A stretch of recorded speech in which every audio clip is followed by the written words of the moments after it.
الحمد لله رب العالمين والصلاة والسلام على سيد الأنبياء وأشرف المرسلين وعلى آله وصحبه أجمعين أما بعد. قابل احترام بزرگوں، عزیز بھائیوں اور ساتھیوں اور قابل احترام خواتین، آج جب کہ ہم چند روز رہ گئے ہیں اور رمضان کا بابرکت مہینہ رخصت ہو رہا ہے یا رخصت ہونے والا ہے، تو مجھے حکم دیا گیا ہے کہ میں رمضان اور اس کے اندر جو کچھ اسباق ہیں ان سے متعلق اس بابرکت جامع کے مصلین کے سامنے کچھ عرض کروں. رمضان عموماً ہمارے درمیان اس طرح سے پہچانا جاتا ہے کہ یہ روزوں کا مہینہ ہے اور یہی اس کی خصوصیت سمجھی اور بیان کی جاتی ہے. لیکن میں نے جتنا بھی اس کا مطالعہ کیا ہے قرآن و سنت کی روشنی میں اور خود نبی کریم صلی اللہ علیہ وسلم کی سیرت اور صحابہ کرام کی سیرت میں، تو میں نے پایا ہے کہ یہ صرف کسی ایک مخصوص عبادت کا صرف مہینہ ہی نہیں ہے،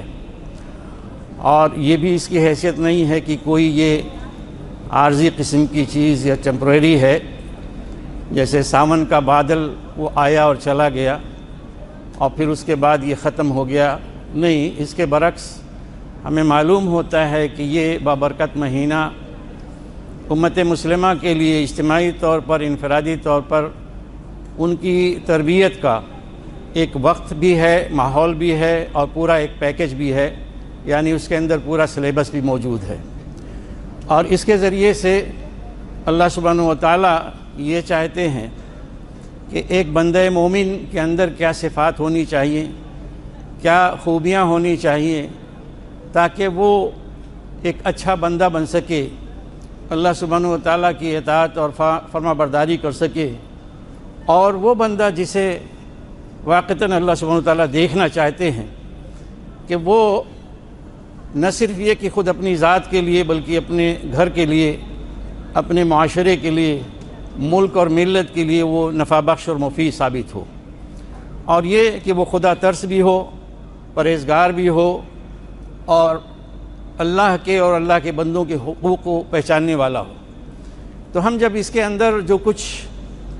اللہ سبحانہ و تعالیٰ نے عبادتیں رکھی ہیں اور جو معمولات رکھے ہیں ان پر نظر ڈالتے ہیں اور غور کرتے ہیں، تو ہمیں یہ معلوم ہوتا ہے اور محسوس ہوتا ہے کہ ہماری آل راؤنڈر یہ شخصیت کی تعمیر ہو رہی ہے، جسے آج کی زبان میں پرسنالٹی ڈیولپمنٹ کہا جاتا ہے. تو پرسنالٹی ڈیولپمنٹ یا کیریکٹر بلڈنگ، سیرت سازی، شخصیت سازی، وہ بھرپور طریقے سے اس مہینے میں پائے جاتے ہیں. تو یہ مہینہ، اس کی خصوصیات کیا ہیں، اس میں چند ایک چیزیں میں نوٹ اپنے سامنے رکھتا ہوں. اس کے روشنی میں جتنا وقت ہے میں آپ کے سامنے کچھ چیزیں پیش کروں گا. سب سے پہلی بات یہ جان لینی چاہیے میری اس مختصر گفتگو کی روشنی میں کہ رمضان مبارک کی جو فضیلتیں ہیں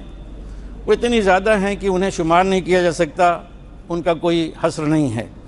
خود رسول پاک صلی اللہ علیہ وسلم نے ایک موقع پر جب آپ امت کو، صحابہ کرام کو خطاب کر رہے تھے اور آخری دن تھا شعبان کا، کل رمضان شروع ہونے والا تھا،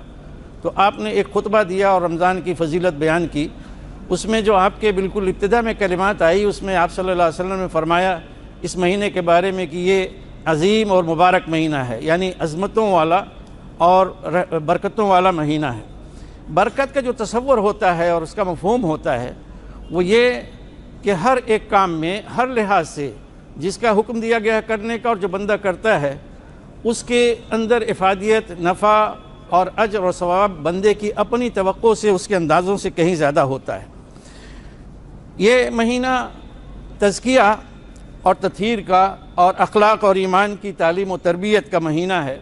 ایک معیاری مسلمان بنانے کا مہینہ ہے. اور صرف اس لیے نہیں ہے کہ اس مہینے میں آپ کچھ کریں اور سیکھیں اور جیسے مہینہ ختم ہو، پہلا دن آئے، وہ ساری چیزیں جو ہے وہ بارش آئی اور پہلے ہی چھینٹے سے اس کو صاف کر کے چلی گئی اور جیسے رمضان کا کوئی اثر ہی آپ کے اوپر نہیں ہے، بلکہ ایمان کی جو بیٹری ہوتی ہے سال بھر وہ چلتے چلتے کچھ کمزور ہو جاتی ہے، اس کو پھر سے جنریٹ کرنے کے لیے، اس کی انرجی کو بحال کرنے کے لیے حقیقت میں مہینہ ہوتا ہے، تاکہ پھر اگلے 11 مہینے آپ بھرپور طریقے سے اللہ کی اطاعت کر سکیں، اس کی عبادت کر سکیں۔ رمضان کی عظمت کا راز کیا ہے؟ بہت ساری چیزیں ہیں، لیکن اصل اس کی عظمت کا راز کیا ہے؟ اس کا اصل جو راز ہے وہ یہی کہ اس مہینے میں، بابرکت مہینے میں قرآن شریف کا نزول ہوا، اور قرآن شریف کوئی معمولی کتاب نہیں ہے، یہ پوری انسانیت کے لیے تا قیامت اب یہی وہ کتاب ہے، رہنما کتاب، کہ جسے اپنا کر، جس کے مطابق عمل کر کے انسانیت کامیاب ہو سکتی ہے، فلاح پا سکتی ہے۔ اس کے علاوہ اور کوئی دوسرا نسخہ نہیں ہے، نہ کوئی اب کتاب ہے۔ اللہ سبحانہ وتعالیٰ ایک جگہ قرآن شریف فرماتے ہیں سورہ دخان میں کہ اِنَّا أَنزَلْنَاهُ فِي لَيْلَةٍ مُبَارَكَةٍ إِنَّا كُنَّا مُنذِرِينَ، ہم نے اس قرآن کو ایک بابرکت رات میں نازل کیا ہے، کیونکہ ہم انذار کرنے والے ہیں، لوگوں کو متوجہ اور آگاہ کرنے والے ہیں، ان کے مستقبل کے یعنی آخرت کا جو نتیجہ ہے اس کے سلسلے میں ان کو آگاہ کرنے والے ہیں۔ یہی بات دوسری جگہ میں یوں فرمائی کہ اِنَّا أَنزَلْنَاهُ فِي لَيْلَةِ الْقَدْرِ، ہم نے اسے شب قدر میں نازل کیا ہے، اس کی اہمیت جتاتے ہوئے۔ پھر وہ شب قدر کہاں ہے؟ دوسری جگہ فرمایا، تیسری جگہ کہ شہر رمضان الذی انزل فیہ القرآن ھدی للناس وبینات من الھدی والفرقان فمن شہد منکم الشہر فلیصم۔ یہیں سے روزوں کی فرضیت ہوتی ہے کہ ماہ رمضان وہ مہینہ ہے کہ جس میں قرآن شریف نازل کیا گیا تمام انسانیت کی ہدایت اور رہنمائی کے لیے، انہیں زندگی کا کس طرح سے زندگی بسر کی جائے اس کا طریقہ بتلانے کے لیے، اور پھر حق اور باطل کی اس کے اندر واضح دلیلیں بھی ہیں، یعنی وہ دلیلیں جن کو پڑھ کر وہ ایک قرآن کا قاری اور ایک مومن وہ جان جائے گا کہ کیا چیز صحیح ہے، کیا چیز غلط ہے، کیا حق ہے اور کیا باطل ہے۔ تو اس میں جو خاص طور سے ایک لفظ ہے جس پہ میں توجہ دلانا چاہوں گا وہ یہ کہ ھدی للناس، یہ کتاب ناس کے لیے، پوری انسانیت کے لیے، تمام انسانوں کے لیے ہدایت ہے۔ یہ صرف مسلمانوں کے لیے نہیں، کسی خاص علاقے، خاص زبان اور خاص رنگ و نسل کے نہیں، بلکہ اللہ سبحانہ وتعالیٰ نے اس کتاب کو پوری انسانیت کی ہدایت کے لیے نازل کیا ہے۔ اور جب ہدایت کے لیے نازل کیا ہے تو اس کا مطلب یہ ہے کہ ہمیں اسے پڑھنا چاہیے، اور صرف پڑھنا یعنی کہ تلاوت کریں اور اس کو سمجھے نہیں، بلکہ تدبر کے ساتھ، غور فکر کے ساتھ اور فہم کے ساتھ۔ افلا یتدبرون القرآن ام علی قلوب اقفالها، کیا لوگ قرآن پہ غور نہیں کرتے یا ان کے سینوں میں، ان کے دلوں پر تالے پڑے ہوئے ہیں؟ تو آج ہمیں خود مسلمانوں کو بھی اس پہ غور کرنا چاہیے کہ کیا واقعتاً ہم قرآن کریم کے اندر تدبر کرتے ہیں، اس کے اندر غور و فکر کرتے ہیں، اس کے اندر اللہ سبحانہ وتعالیٰ نے کیا کچھ بیان فرمایا ہے، حلال اور حرام، نیکی اور بدی، اور اوامر اور نواہی، کس میں اطاعت کی جائے، کہاں پہ رکا جائے، بچا جائے، اس سے دور رہا جائے، کیا ان چیزوں کو ہم جاننے کی کوشش کرتے ہیں؟ یہی اصل چیز مطلوب ہے۔ تو یہ ھدی للناس، اس کی بنیاد پہ آپ یہ کہہ سکتے ہیں، اور ہماری ذمہ داری حقیقت میں یہ، جب ہدایت ہمارے ہاتھوں میں ہے، یہ اللہ کی بخشی ہوئی روشنی ہمارے ہاتھوں میں ہے، گویا ہمارے ذمہ یہ امانت ہمارے پاس، تو یہ ہماری ذمہ داری بنتی ہے، ہم پر یہ فرض عائد ہوتا ہے کہ اللہ کے وہ بندے جو آج تک اس سے بیگانہ ہیں، نا آشنا ہیں، اس سے محروم ہیں، ان تک ہم اس کے انت تک پہنچانے کی کوشش کرتے رہیں، جس طرح کہ اللہ کے رسول صلی اللہ علیہ وسلم اور صحابہ کرام نے یہ کام کیا۔ وہ یہ نہیں دیکھتے تھے کہ کبھی کسی شخص نے ٹھکرا دیا، کسی نے جھڑک دیا، حتیٰ کہ کسی نے گالی بھی دے دی، اس کے باوجود رسول اللہ صلی اللہ علیہ وسلم ہر ایک کے لیے وہ کوشش فرماتے تھے کہ اللہ کی کتاب اور اس کا پیغام اس کے بندوں تک پہنچ جائے، اور اسی نتیجے کا، یعنی انتھک جو جدوجہد تھی رسول اللہ صلی اللہ علیہ وسلم کی، اسی کا یہ نتیجہ ہوا کہ آپ دیکھتے ہیں کہ پوری انسانیت کی تاریخ میں ایسی اور کوئی مثال نہیں ملتی کہ 23 سال کے اندر، یہ صرف 23 سال ہے، اور وہ پورا ملک، پورا جزیرہ نما عرب، عربین پیننسولا، وہ اس کی نہ صرف اس کا دین بدل جاتا ہے اور اس کے اخلاق بدل جاتے ہیں، بلکہ اس کی تہذیب بدل جاتی ہے، اس کا تمدن بدل جاتا ہے، ہر ایک چیز بدل جاتی ہے۔ گویا 23 سال پہلے جو چیز تھی اور 23 سال کے بعد اگر اس کو دیکھیں اور موازنہ کریں تو کوئی ایک چیز پہلے والی باقی نہیں رہ گئی تھی، ایک بدل کے ایک نیا ماحول آ گیا تھا، نئے لوگ آ گئے تھے، عقائد، معاملات، عبادات، معیشت، سیاست، ہر ایک معاملے میں دیکھیں قرآن جو ہے وہ معاشرے میں، وہاں پہ افراد، لوگ چلتے پھرتے نظر آتے تھے کہ یہ قرآن کا بندہ، جو قرآن پہ عمل کرتا ہے وہ بندہ یہ ایسا ہوتا ہے۔ صحابہ کرام کی تصویر حقیقت میں وہ قرآن کی چلتی پھرتی تصویر تھی۔ تو ہمیں چاہیے کہ اس کتاب کو ہم دوسروں تک پہنچائیں، میں ایک واقعہ بہت اختصار کے ساتھ آپ کے سامنے رکھتا ہوں، اور یہ شاید ابھی ریسنٹلی ایسا ہوا حالیہ دنوں میں، اور بہت سارے لوگ اس سے آگاہ ہوں گے کہ جنوبی ہندوستان میں، ساؤتھ انڈیا میں، تمل ناڈو میں ایک خاتون سبری مالا، وہ بہت ہی یعنی پڑھی لکھی خاتون ہے،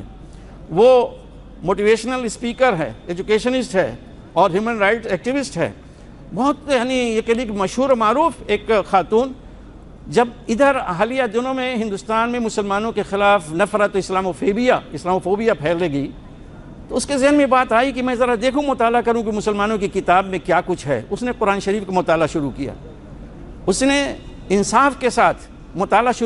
کرنا شروع کیا کہ واقعتاً دیکھے کہ ان کی کتاب میں ہے کیا اور کیوں ان سے لوگ نفرت کر رہے ہیں، اس کے اندر نفرت کی چیز کیا ہے۔ اور جب اس نے مطالعہ کیا قرآن شریف کا، اسے کسی مولوی نے، کسی عالم دین نے جا کے متاثر نہیں کیا، اس کو امپریس نہیں کیا، اس نے اپنے طور پر اس کتاب کا مطالعہ کیا، اور اس کا نتیجہ یہ برآمد ہوا کہ وہ از خود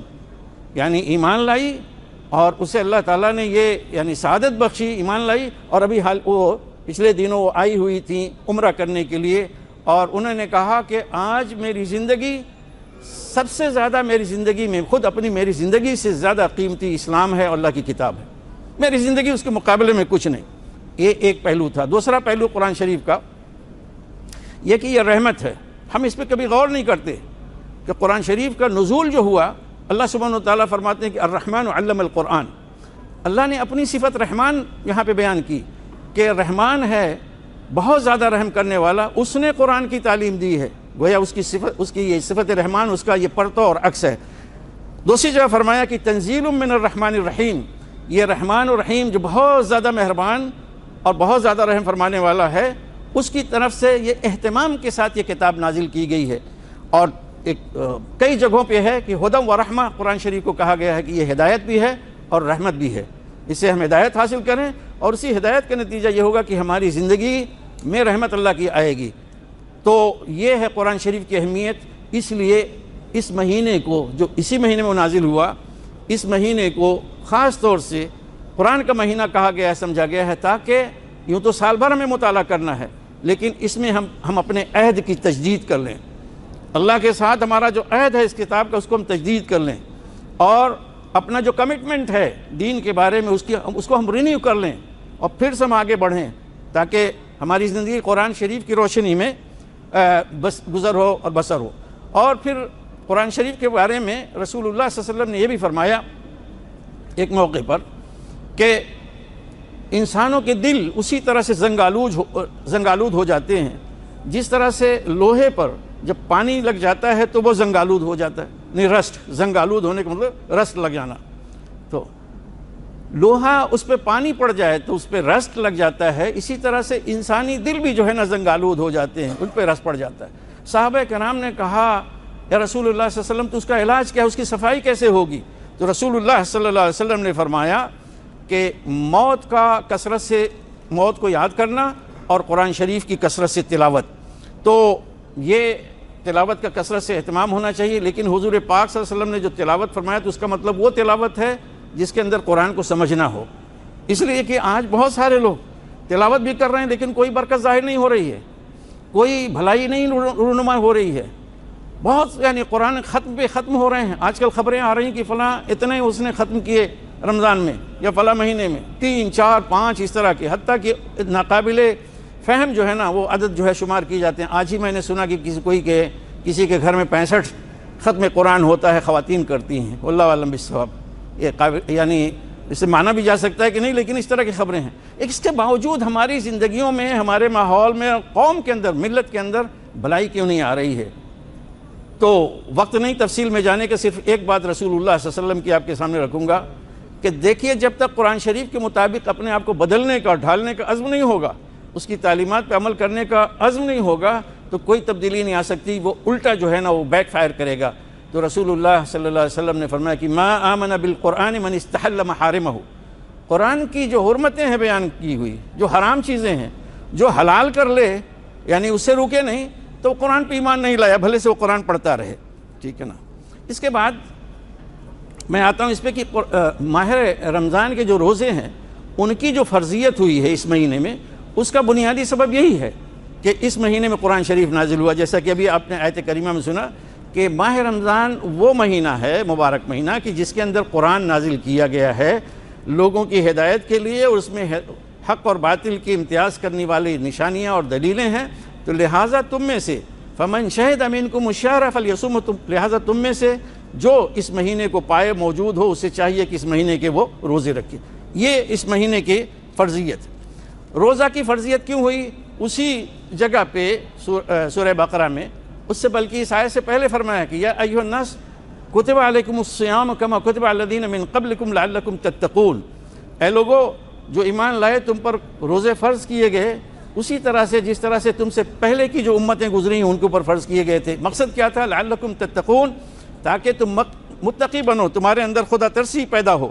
تو یہ عبادت، روزے کی عبادت حقیقت میں تقویٰ کا جو سرچشمہ ہے۔ حضرت ابو ہریرہ رضی اللہ تعالیٰ عنہ، ان کے سامنے ایک مرتبہ کوئی تابعی وہ آئے، انہوں نے پوچھا کہ حضرت یہ تقویٰ کیا چیز ہے؟ تقویٰ کا مفہوم بتائیے کیا چیز ہے؟ تو انہوں نے کہا کہ تم کبھی کسی ایسی جگہ سے گزرے ہو جو خاردار جھاڑی، کانٹے وغیرہ ہیں، وہاں سے تمہارا کوئی گزر ہوا ہے؟ کہا ہاں گزر ہوا ہے۔ تو پھر کیا کرتے ہو تم؟ تو انہوں نے کہا اپنا دامن بچا کے گزر جاتا ہوں۔ تو انہوں نے کہا بس یہی تقویٰ ہے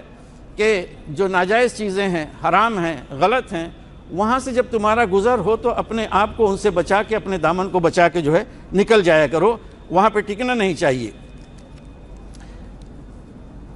اسی مناسبت سے یہ بھی ہے، ہمیں روزے کی عبادت سے معلوم ہوتا ہے کہ یہ عمل، یہ عبادت، یہ خالصتاً اخلاص پر مبنی ہے، اس کے اندر ریا نہیں ہے۔ جس کے اندر ریاکاری ہوگی، دکھاوا ہوگا، وہ روزہ نہیں رکھ سکتا۔ ہمارے آپ کے سامنے وہ ہو سکتا ہے روزہ دار بنا رہے، لیکن آگے پیچھے جا کے وہ جو ہے کھائے گا، وہ روزہ نہیں رکھ سکتا۔ روزہ وہی رکھے گا، بھوک اور پیاس وہی برداشت کرے گا جو واقعتاً اپنی عبادت میں اور اللہ کی بندگی میں وہ مخلص ہے۔ اور اسی لیے اللہ تعالیٰ ایک حدیث قدسی میں فرماتے ہیں، اللہ کے رسول صلی اللہ علیہ وسلم روایت کرتے ہیں کہ ہر انسان کا، بنی آدم کا ہر عمل اس کے لیے ہوتا ہے، اسے بڑھایا جاتا ہے نیکی کو 10 سے لے کر 700 گنا تک، الا الصوم، سوائے روزے کے۔ یعنی 700 گنا بہت ہوتا ہے، لیکن پھر بھی کہہ رہے ہیں کہ روزہ اس سے بھی آگے چیز ہے سوائے روزے کے، کیونکہ روزہ جو ہے میرے لیے، حالانکہ ہر عبادت اللہ کے لیے ہوتی ہے۔ اس کا مطلب کیا ہوا؟ روزہ جو ہے وہ خالصتاً اللہ کے لیے ہوتا ہے، بالکل اس میں ریاکاری کا کوئی سوال ہی نہیں ہوتا۔ اگر ریاکاری ہوگی تو روزہ رکھا ہی نہیں، وہ کوئی رکھ نہیں سکتا۔ تو فرمایا اللہ تعالیٰ، یہ حدیث قدسی میں ہے کہ میں چونکہ میرے لیے ہے تو میں اس کا بدلہ دوں گا، کیونکہ یہ بندہ میرے لیے اپنی شہوت کو اور اپنے کھانے کو چھوڑتا ہے تو میں اس کو بدلہ دوں گا۔ تو اس لیے اس عبادت کو، اس کا جہاں اتنا بڑا اجر اور ثواب ہے، تو اسے بہرحال فساد سے اور بگاڑ کے اور نقصان سے بچانا بھی ہے۔ یعنی کبھی ایسا بھی ہو سکتا ہے کہ لوگوں کے دباؤ میں، دکھاوے میں ٹھیک ہے روزہ رکھ رہے ہیں، لیکن روزہ رکھنے کے بعد پتہ چلا کہ گالی گلوچ کر رہے ہیں، جھگڑا کر رہے ہیں، اس سے بچنا ہے، یا دکھاوا مقصود ہے، اس سے بچنا ہے۔ رسول اللہ صلی اللہ علیہ وسلم فرمایا کہ جب تم میں سے کسی کے روزے کا دن ہو تو اسے چاہیے کہ وہ کوئی بیہودہ بات اور شہوانی بات نہ کرے، اور اسی طرح سے لڑائی جھگڑا نہ کرے۔ تو اگر کوئی اس سے آ کے اسے منہ لگتا ہے، اس سے جھگڑتا ہے اور گالی گلوچ کرتا ہے، تو وہ جواب نہ دے، بولے کہ بھائی انی صائم میں روزے سے ہوں، جاؤ اپنا کام کرو۔ اور رسول اللہ صلی اللہ علیہ وسلم فرمایا کہ یہ صبر کا مہینہ ہے اور صبر کا ثواب جنت ہے۔ اور اسی طرح سے آگے یہ بھی فرمایا کہ یہ مواسات کا مہینہ ہے۔ تو صبر اور مواسات جب فرمایا یہ مہینہ ہے، اس کا مطلب یہ تربیت کا مہینہ ہے، یہ نہیں کہ اس مہینے میں آپ صبر کریں، دوسرے مہینوں میں صبر نہ کریں۔ صبر بہت بڑی اعلیٰ کوالٹی حقیقت میں کسی اچھے انسان کو، بلکہ لیڈرشپ کوالٹی میں سب سے ٹاپ یہ ہوتی ہے کہ انسان کے اندر صبر ہو، تحمل ہو، برداشت کی جو ہے قوت ہو۔ تو صبر کا مطلب یہ ہوتا ہے کہ اللہ کی اطاعت پر جمع رہے، اور اگر کہیں کوئی معصیت والی بات ہے وہاں سے اپنے آپ کو روکے رہے۔ اللہ کے دین پر ثبات اور استقامت، یہ صبر ہے۔ اور بہت سی اس کی تفصیلات ہیں۔ یہ صبر آپ کو روزے سے سیکھنا ہے اور سال بھر اس کی پریکٹس کرنی ہے، یہ نہیں کہ اس مہینے میں ہے صبر آپ کریں اس کے بعد نہیں۔ اور مواسات تو بہت بڑا موضوع ہے بھائی۔ مواسات تو یہ ہے کہ اگر اس پہ آپ گفتگو کرتے جائیں، یہ تو ہمارے دین کا مزاج یہی ہے۔ یہ دین کا مزاج جو ہے، مواسات کیا ہے؟ باہمی تکافل اور تراحم، مسلمان ایک دوسرے کی دیکھ بھال کریں، ایک دوسرے کی نگہداشت کریں، ایک دوسرے سے رحم اور محبت اور مودت کے ساتھ پیش آئیں، ان کے کام آئیں، ان کے لیے ایثار اور قربانی کریں۔ اور رسول اللہ صلی اللہ علیہ وسلم نے فرمایا الراحمون یرحمہم الرحمن، جو رحم کرتے ہیں اللہ کے بندوں میں سے دوسروں پر، اللہ ان پہ رحمان جو ہے وہ رحم کرتا ہے۔ اور یہ فرمایا کہ ارحموا من فی الارض یرحمکم من فی السماء، دنیا والوں پر تم رحم کرو تو آسمان پہ جو ہے یعنی اللہ سبحانہ وتعالیٰ وہ تم پر رحم کرے گا۔ تو آپ یہ نہ سمجھیں کہ آپ کی معمولی جو کوشش ہے، معمولی کام جو رحم دلی کا ہے وہ ضائع جائے گا۔ آپ معمولی کسی کے ساتھ ہمدردی کا کام کریں گے، اس کا فائدہ یہ ہوگا کہ اللہ سبحانہ وتعالیٰ کی رحمت آپ کو مستقل، اس کی عنایت آپ کو حاصل ہوگی۔ اور بہت بڑی بات حضور پاک صلی اللہ علیہ وسلم نے بتلائی ہے کہ ایما اہل قریۃ بات فیہم امرؤ جاع فقد برئت منہم ذمۃ اللہ، کوئی بھی بستی والے لوگ اگر ان کے اندر ایک بھوکا انسان سویا ہوا ہے، اللہ کی ذمہ داری ان سے اٹھ جاتی ہے، اللہ کی پناہ، اللہ کی امان ان سے ختم ہو جاتی ہے۔ یہ ہمارا اسلامی معاشرہ ہے۔ یہ نہیں پورے گاؤں میں، پوری بستی میں لوگ موجود ہوں اور کھا پی کے سوئے رہیں، انہیں کچھ پتہ نہ ہو کہ ان کے ہاں کوئی گھر ایسا ہے کہ جہاں پہ بھوکے لوگ سوئے ہوئے ہیں۔ رسول اللہ صلی اللہ علیہ وسلم فرمایا کہ واللہ لا یؤمن، واللہ لا یؤمن، واللہ لا یؤمن، یعنی وہ مومن نہیں ہے۔ کون؟ 3 مرتبہ آپ نے فرمایا۔ صحابہ کرام نے کہا کہ اللہ کے رسول صلی اللہ علیہ وسلم کون شخص مومن نہیں ہے؟ فرمایا کہ وہ کہ جو خود پیٹ بھر کے سویا اور اس کا پڑوسی بھوکا ہے جبکہ اسے معلوم بھی ہے کہ وہ بھوکا ہے۔ تو یہ جو ہے نا ہمیں رمضان کی جو مواسات ہے اس سے پتہ چلتا ہے۔ اور اس عبادت سے اللہ تعالیٰ نے امیر غریب، راجہ پرجا، چھوٹا بڑا سب کو جو ہے نا برابر ایک سطح پہ لا کر دیا ہے۔ بادشاہ ہے اسے بھی روزہ رکھنا ہے، اور جب وہ روزہ رکھے گا، مالدار ہے اسے بھی، بھلے سے ملینئر ہو اسے بھی روزہ رکھنا ہے۔ اس روزے میں اسے احساس ہوگا کہ غریبوں کی بھوک کیا ہوتی ہے۔ اور اللہ کا شکر ہے کہ ہمارے اس معاشرے میں مسلمانوں کے ہاں، خواہ وہ عمرہ ہوں، حکام ہوں، ان کے ہاں بہرحال یہ رحمدلی پائی جاتی ہے، اس کا احساس ہوتا ہے، وہ روزہ رکھتے ہیں۔ تو رمضان کے مہینے میں وہ حسب استطاعت لوگوں تک پہنچتے ہیں، ان کی امداد کرتے ہیں۔ اور پھر افطار صائم، میں آخری بات اس پہ ختم کروں گا، وقت ہو گیا ہے، کہ افطار صائم جو آپ دیکھتے ہیں، لوگ سمجھتے ہیں کوئی معمولی پروگرام ہے، اتنا بڑا پروگرام ہے یہ نیکی کا۔ اللہ کے رسول صلی اللہ علیہ وسلم فرماتے ہیں کہ کسی روزہ دار کو افطار کروانا، اس سے اس کے گناہوں کی بخشش ہوگی اور جہنم کی آگ سے نجات ملے گی۔ بہت بڑی چیز۔ تو صحابہ کرام انہوں نے پوچھا، بلکہ عرض کیا جیسے پریشان ہو کے، کیونکہ وہ یہ سیکھی صحابہ کرام کی سیرت سے، ان کے اندر تڑپ ہوتی تھی نیکی اور نیکی کمانے کی۔ تو انہوں نے بعض نے عرض کیا، یا اللہ کے رسول، ہمارے اندر سب کے پاس استطاعت نہیں ہے کہ وہ کھانا کھلا سکے، یعنی ان کے پاس کھانا نہیں ہوتا تھا۔ نہ ہونے کا مطلب یہ کہ انہیں احساس تھا کہ ہم محروم رہیں گے اس سے۔ اللہ کے رسول صلی اللہ علیہ وسلم نے فرمایا کہ یہ اجر اس شخص کو ملتا ہے کہ جو ایک چند کھجوروں پر، ایک گلاس پانی پر، یا لسی یا دودھ دہی کے ایک گھونٹ پر، کسی چیز پر روزہ کھلواتا ہے، حتیٰ کہ کھجور کے ٹکڑے پر روزہ کھلواتا ہے، تو اسے بھی اجر ملے گا۔ معلوم یہ ہوا کہ اصل چیز یہ نہیں ہے کہ آپ کے پاس کتنی کوانٹٹی ہے اور کون سا بوفے آپ جو ہے اس کو پیش کر رہے ہیں۔ اصل یہ ہے کہ جس روزے دار کو آپ روزہ کھلا رہے ہیں، اس کی عزت آپ کے دلوں میں ہے کہ یہ بندہ اللہ کے لیے روزے سے ہے، تو میں اس کی عزت کرتا ہوں، جتنا میرے پاس موجود ہے میں اس کو دے رہا ہوں، اس کے ذریعے سے میں اس کی افطار کروا رہا ہوں۔ تو یہ صحابہ کرام کا جو جذبہ تھا نیکی اور ثواب حاصل کرنے کا، وہ جذبہ ہمیں سیکھنا چاہیے۔ اللہ تعالیٰ سے دعا ہے کہ ہمیں اپنے دین کا فہم عطا فرمائے، اور ماہ رمضان میں ہم نے جو عبادتیں کی ہیں، جو کچھ بھی ہم سے اعمال بن پڑے ہیں، اللہ تعالیٰ انہیں قبول فرمائے، اور مستقبل میں بھی ہمیں اپنی طاعت پہ ثابت قدم رکھے اور معصیت اور نافرمانی سے ہمیں بچا کے رکھے۔ وآخر دعوانا ان الحمد للہ رب العالمین۔